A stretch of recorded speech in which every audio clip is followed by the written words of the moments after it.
मंच पर विराजमान मेरे गुरु, मेरे मार्गदर्शक, जो मेरे लिए मित्र भी है, जान सर, उनको मैं चरण स्पर्श करता हूँ।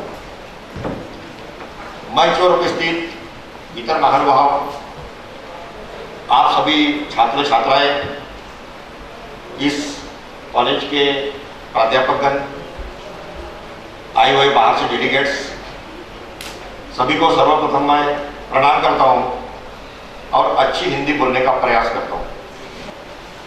सबसे पहले एक बात आपको कहूंगा, मैं जो भी कहूंगा सच कहूंगा, सच के अलावा और कुछ नहीं कहूंगा। नए शिक्षा नीति में टीचर का रोल बहुत ही इंपॉर्टेंट है कि टीचर सेंट्रिक है। 1986 की जो शिक्षा प्रणाली थी वो स्टूडेंट सेंट्रिक थी। ये टीचर सेंट्रिक है और टीचर को इनर्जाइज करती है।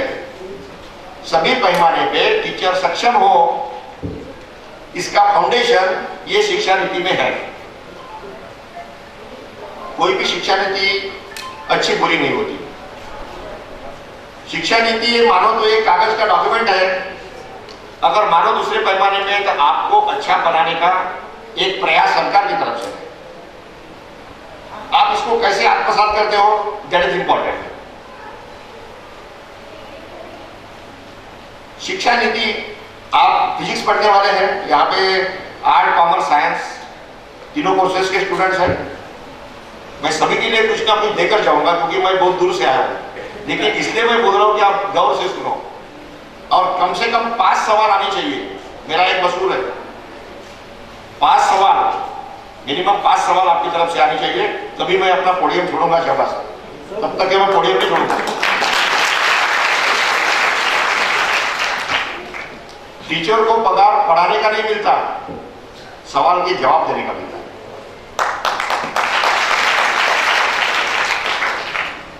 मैं साइंस का विद्यार्थी हूं, मैंने बीएससी किया, उसके बाद मैंने एमबीए किया, फिर मैंने एमए किया।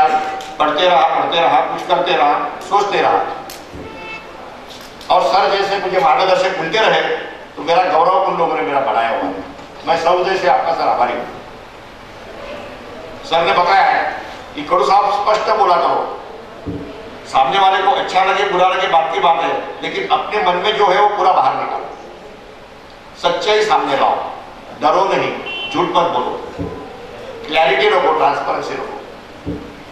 ये जो पॉलिसी है, ये पॉलिसी एक मिरर है। मिरर, फिजिक्स के आप स्टूडेंट होंगे और मिरर में हम अपना चेहरा देखते हैं। मिरर यानी एक ग्लास है जिसके ऊपर में पारा लगा हुआ है। पारा मतलब ना मर्क्यूरी पारा, Hg उसका सूत्र है, Hg यानी पारा होता है मर्क्यूरी। तो उसके ऊपर में आप जो रेज डालते हो तो उसका रिफ्लेक्शन होता है। जो रेज उसके ऊपर आते हैं उसको बोलते हैं इंसिडेंट रेज, और जो निकलते हैं बाहर वो रिफ्लेक्टेड रेज। जो इंसिडेंट रेज है वो इनपुट है, जो रिफ्लेक्टेड रेज रहते हैं वो आउटपुट है। ये पॉलिसी अच्छा आउटपुट निकालेगी। आज इस पॉलिसी के ऊपर हम भाष्य नहीं कर सकते, कुछ हाइलाइट्स में आपको बताऊंगा जिसने उद्यमिता, उद्योजकशीलता का विकास हो और बहुत सारे चेंजेस इसमें किए हुए हैं आज के एनवायरमेंट को देखते हुए। जब 86 की पॉलिसी आई थी राजीव गांधी साहब के टेन्योर में, तब मैं स्कूल में टीचर था। मैंने मेरा करियर हाई स्कूल टीचर से शुरू किया। 11.5 साल में शिक्षक था, 8वीं 9वीं 10वीं को मैंने पढ़ाया। तब मैं रिसोर्स पर्सन बना, मेरा ट्रेनिंग हुआ, वो पॉलिसी पूरी समझाई गई, फिर हमने टीचर लोगों को ट्रेनिंग दिया। तो मैं वो पॉलिसी भी जानता हूँ, ये नई पॉलिसी के बारे में भी पढ़ाई किया। ये पॉलिसी का अभी अगर अपने को फॉलो फीडबैक लेना है तो अपन नहीं ले सकते, क्योंकि ये पॉलिसी के जो अपने को परिणाम है ये बाद में दिखने वाले हैं। कोई भी पॉलिसी अच्छी बुरी नहीं होती, इसका इंप्लीमेंटेशन पे जो करने वाला है वो इंपॉर्टेंट होता है। शिक्षा ऐसी चीज है जो राष्ट्र निर्माण के काम आती है। शिक्षा ही है जो राष्ट्र का निर्माण करती है। राष्ट्र ये अच्छे हाल से, लाइट से, फैन से नहीं बनता, वो ह्यूमन रिसोर्सेज से बनता है, वो मानव संसाधनों से बनता है। ये पॉलिसी में ह्यूमन रिसोर्सेज को बहुत ज्यादा बढ़ावा देने का प्रयास किया गया है। अभी हम ह्यूमन रिसोर्सेज नहीं बोलते, शब्द थोड़ा पीछे ह्यूमन कैपिटल बोलते हैं। Women capital. हमको अच्छा वुमेन कैपिटल चाहिए। हमें देश कैसा चाहिए? जो लोग ये शिक्षा नीति जिन्होंने बनाया ना, ये 66 पेजेस है, जिसमें 122 एब्रीविएशंस है। एब्रीविएशंस यानी शॉर्ट फॉर्म, जैसे AICTE, NCERT, higher education institution, तो ये चीज आया। तो मैंने एब्रीविएशन से मैं कभी भी उल्टा पढ़ना शुरू करता हूँ। मैं पहले पीछे का पढ़ना पड़ता था, एक मेरे भी खूबी है वो, और फिर मैं उल्टा जाता हूँ, और फिर मैं सीधा आता हूँ, कभी बीच में से आता हूँ, ताकि मेरे को सभी शब्द समझने लग जाए।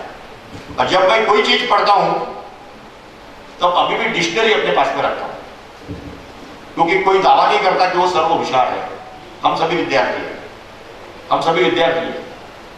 ये जो मिरर है, ये जो मिरर है, इसका आपको एक मिरर की तरफ से देखना है।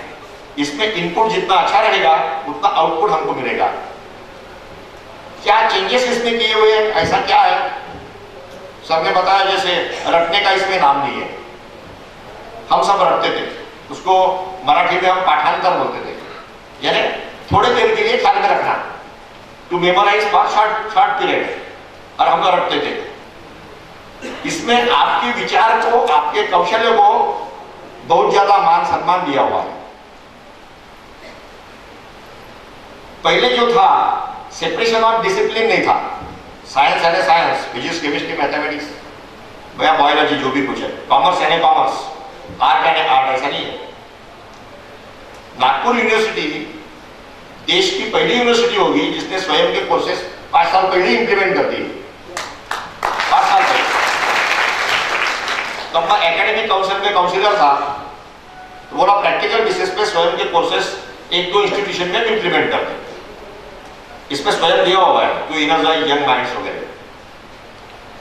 अब देखिए आप, इसमें ऐसे कम से कम 500 से ज्यादा अच्छे तज्ञ लोगों ने तैयार किए हुए कोर्सेस है। मॉड्यूल बोलो उसको, you can call it as a module है। ये अलग अलग सब्जेक्ट के ऊपर है। जैसे मार्केटिंग का है तो मार्केटिंग, सेलिंग, एडवर्टाइजिंग, जैसे मार्केटिंग मायोपिया है, या कुछ मार्केटिंग मिक्स है, जो भी कुछ कंटेंट्स है, आपको कम से कम 2 सब्जेक्ट हर एक सेमेस्टर में लेना पड़ेगा। उसकी एग्जाम देनी पड़ेगी, ऑनलाइन क्लासेस करना पड़ेगा। इसका डायरेक्ट सिस्टम से, सिलेबस से कोई वैसे प्रत्यक्ष संबंध नहीं है। ये कौन से सब्जेक्ट लेना है, ये चॉइस आपको है। पहले ऐसा नहीं था, बस आपको टाइम टेबल मिलता था, टीचर आते थे, टीचर जाते थे। ये अटेंशन वैल्यू अच्छी होनी चाहिए। ये शिक्षा नीति में विद्यार्थी की अटेंशन वैल्यू ज्यादा रहेंगी, इसका विचार किया होगा। इतना इंटरेस्टिंग आपका क्लास रहने वाला है, क्योंकि जो सब्जेक्ट पढ़ाएंगे वो आपकी चॉइस का रहेगा। ये इस पॉलिसी की उपलब्धता है। दूसरा क्या है कि पहले टीचर्स लिमिटेड थे और इंस्टीट्यूशन को ऑटोनॉमी नहीं थी।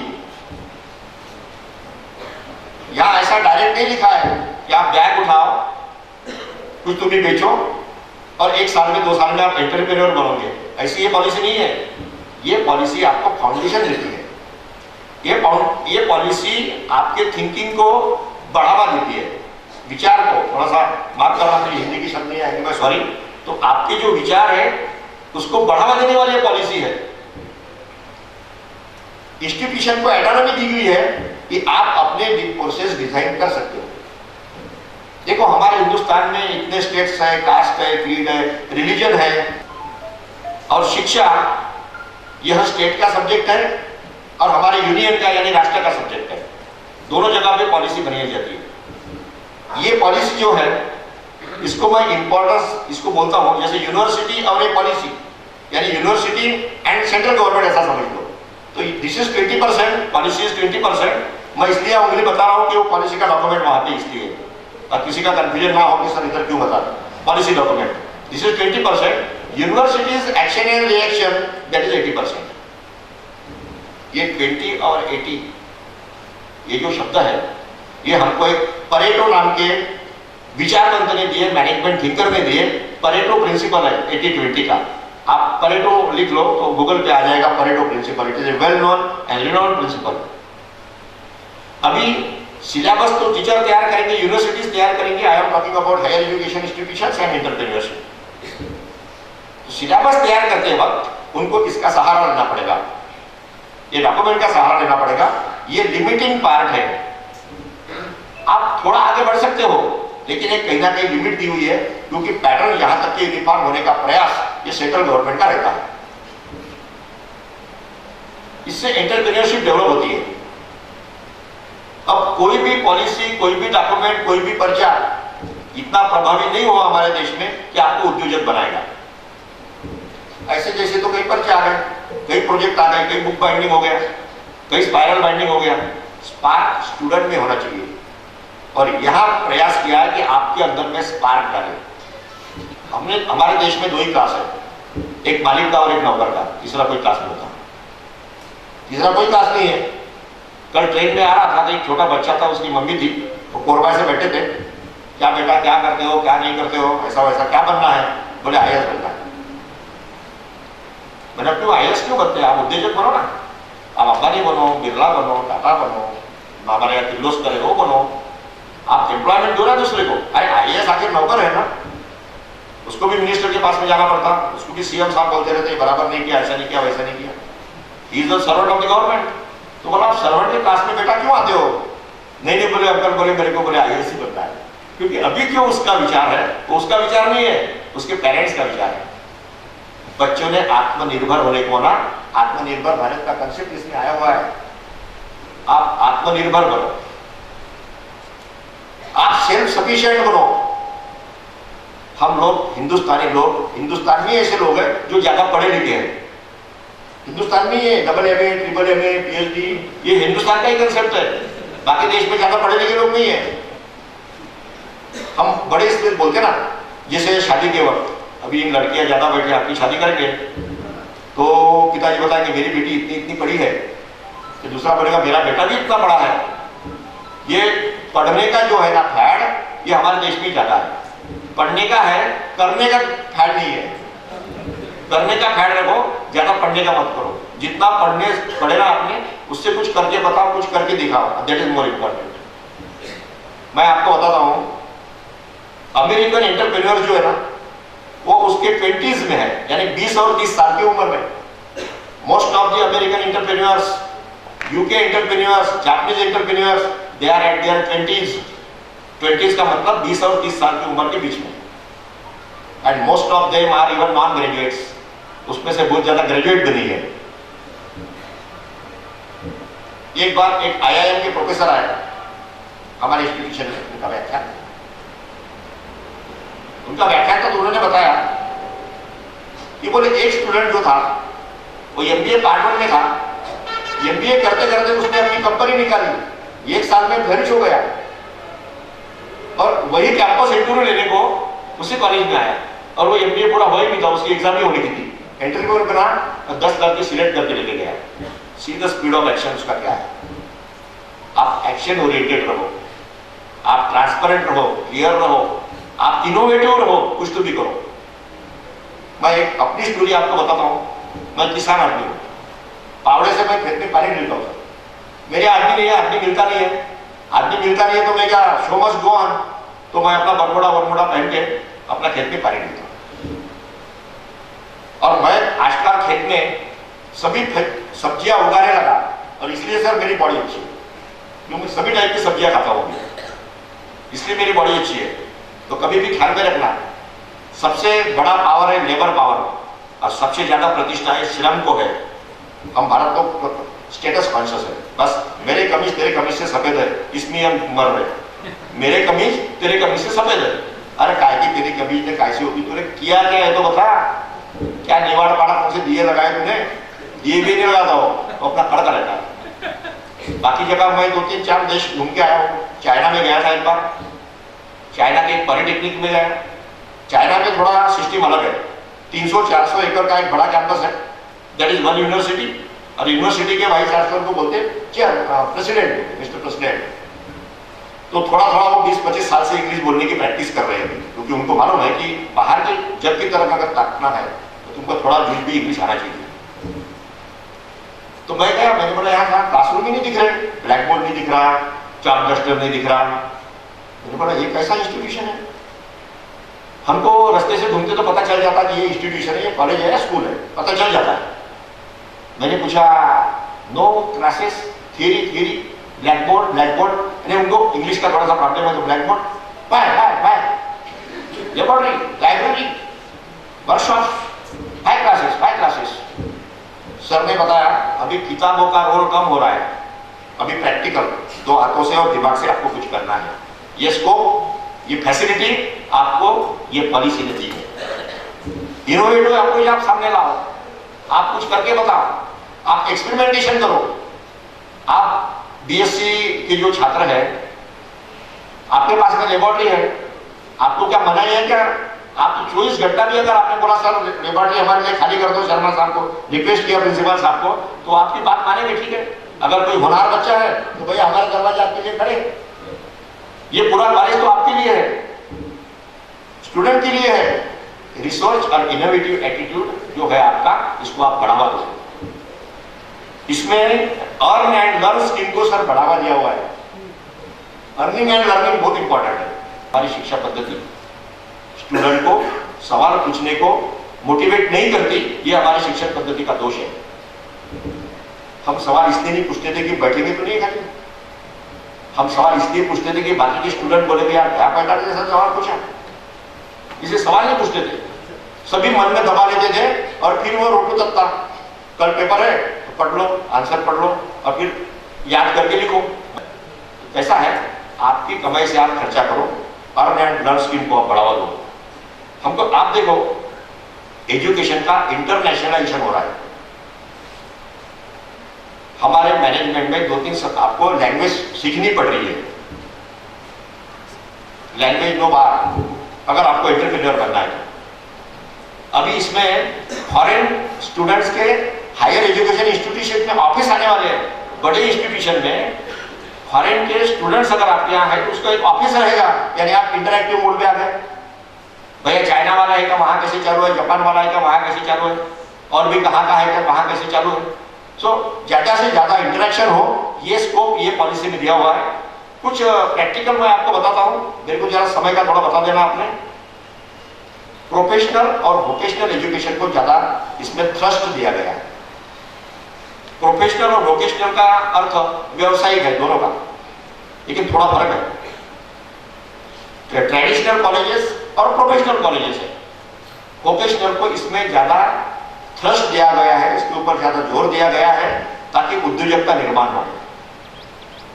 हमारे यहाँ हमारे प्रधानमंत्री या कोई बाहर देश में जाते हैं, वहां बोलते हैं भैया हमारे हिंदुस्तान में आओ और कुछ कारखाने डालो।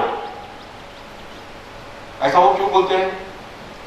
We are a capital deficient nation, हमारे पास कैपिटल नहीं है, इसलिए उनको बोला था भैया आपके पास कैपिटल भी है, टेक्नोलॉजी है, आओ और हमारे तुम यहाँ पे कारखाने डालो अपने, हम आपको पूरी फैसिलिटी देंगे। ये फाइनेंशियल कैपिटल से ज्यादा ह्यूमन कैपिटल इंपॉर्टेंट है, जो जिसकी निर्मित इसके भरोसे पे हो सकती है।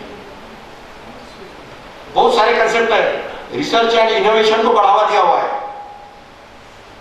अभी ट्रेडिशनल क्लासरूम जैसा नहीं रहेगा। अभी जैसे मैनेजमेंट अगर कोर्स है तो केस स्टडीज को बढ़ावा रहेगा, रोल प्लेस को बढ़ावा रहेगा, प्रैक्टिकल एस्पेक्ट को बढ़ावा रहेगा। खान साहब ने जैसे बताया है प्रोजेक्ट ये तो आपके एकेडमिक्स का हार्ट है, जिसको आप अच्छे से करो। बच्चे प्रोजेक्ट बनाते ना तो आउटर टॉप टिप देखते, बाइंडिंग अच्छा है, गोल्डन एम्बॉसिंग है, सब उसकी तरफ मत जाओ। आप फटे पन्ने लगाओ, लेकिन पन्ने में दम होना चाहिए, लोगों ने पढ़ना चाहिए, उसमें कुछ क्लू निकलना चाहिए, सबका फायदा होना चाहिए। That thing is most important. हम लोग अच्छे पन्ने नहीं देखते, हम देखते हैं कि उसमें लिखा क्या है। The content is more important than outer show.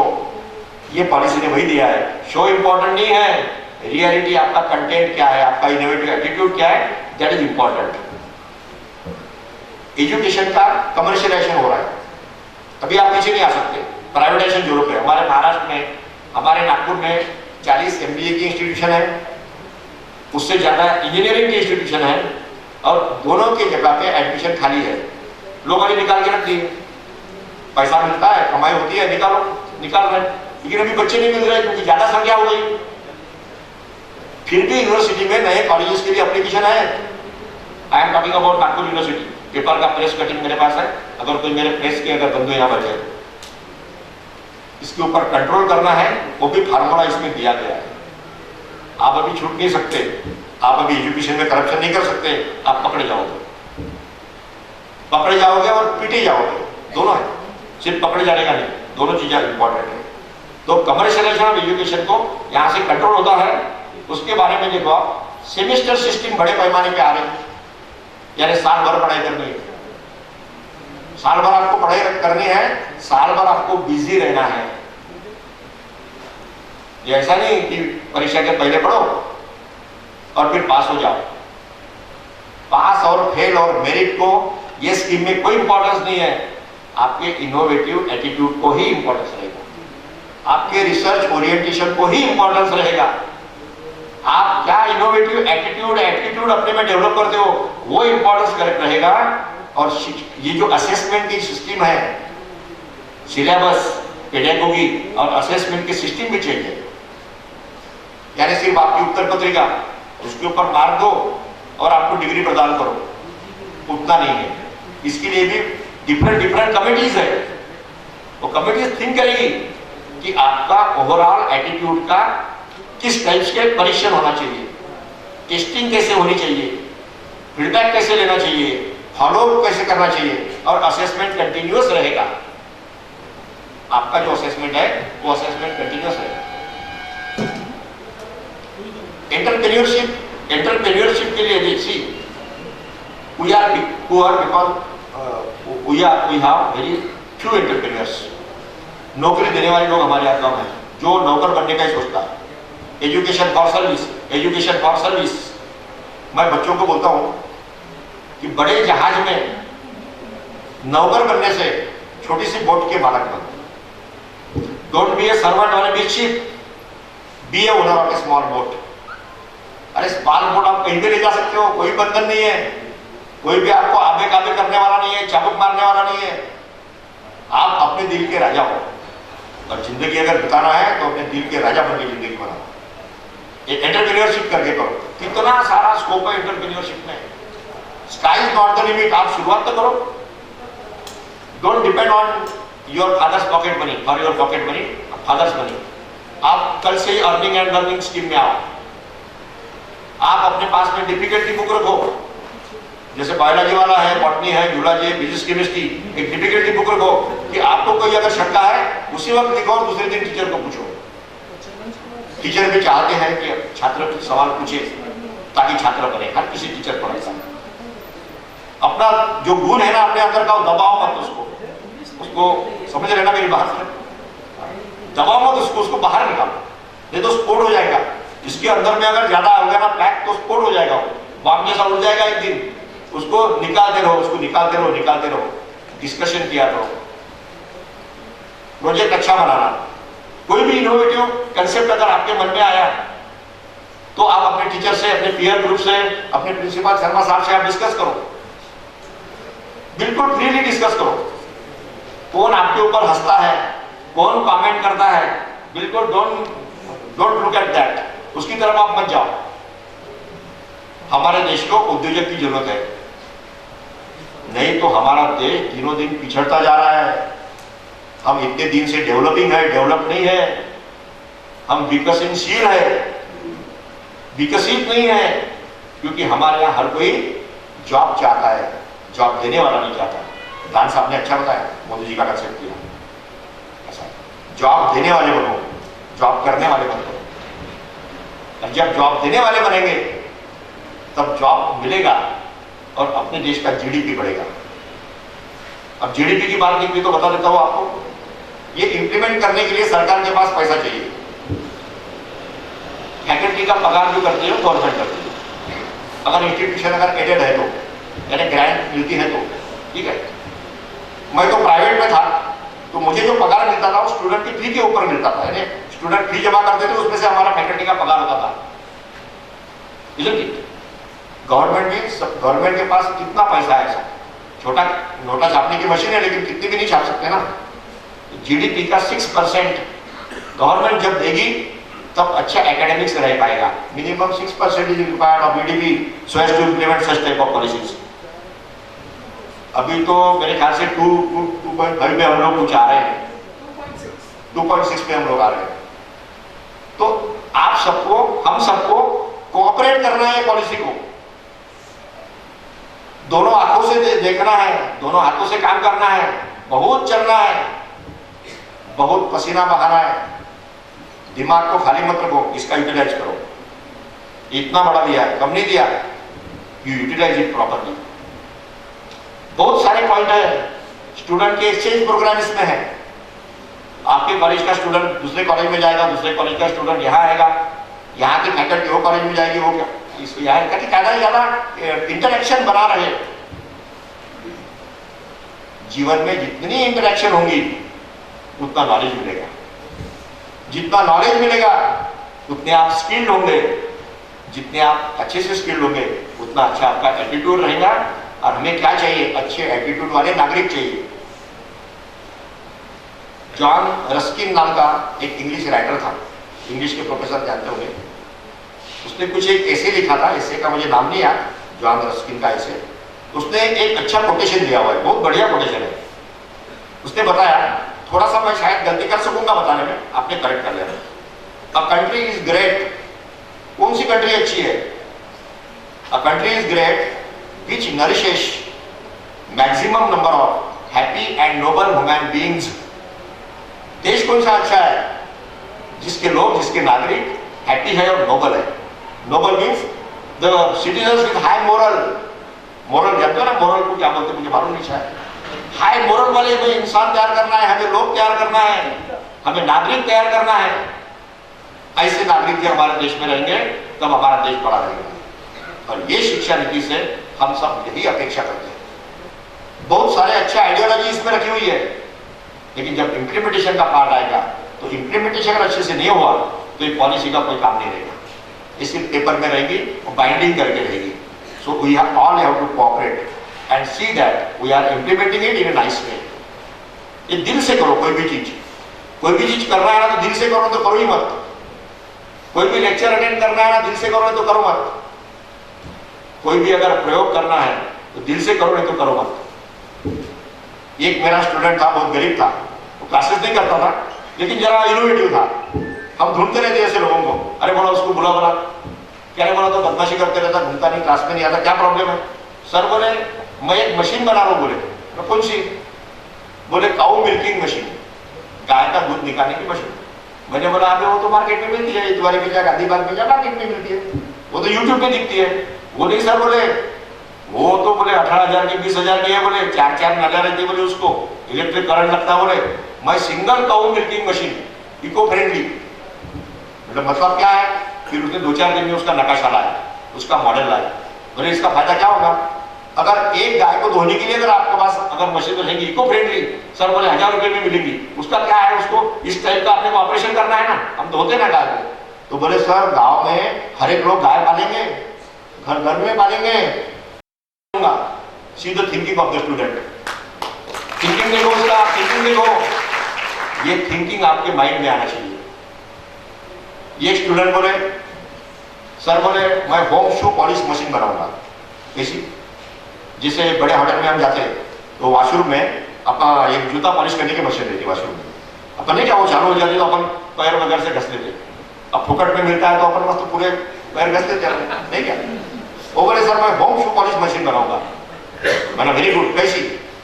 Sir बोले अपना कूलर की मोटर रहती है ना, कूलर की मोटर, उसको मैं रोटर लगा के कुछ लगा के वो ब्रशिंग लगा के वो जैसे अपन निकलते दरवाजे के बाहर तो ऐसा रखूंगा, मैं बटन दबाऊंगा, वो घूमते रहेंगे, मैं अपना जूता पॉलिश करूंगा।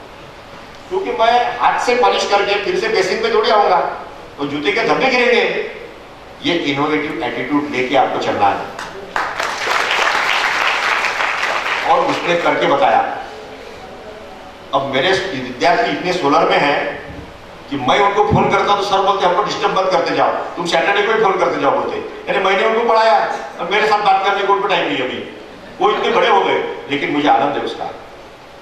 मेरा स्टूडेंट जब मुझे बोलता है कि सर आप मुझे भरते वक्त डिस्टर्ब मत करते जाओ, हम काम में रहते हैं, तो मेरा ऊर मेरा दिल जो भी कुछ है वो सब भर के आता है कि नहीं बहुत बढ़िया है। इस टाइप के टीचर हमें ये पॉलिसी बनाने वाली है। और आप जितनी भी लड़कियां हैं, आपको अच्छा दूल्हा तभी बनेगा मिलेगा जब आप उद्योजक बनेंगे। लाइन में वेटिंग लिस्ट रहेंगी, सिलेक्शन आपके हाथ में रहेगा। Next next next next.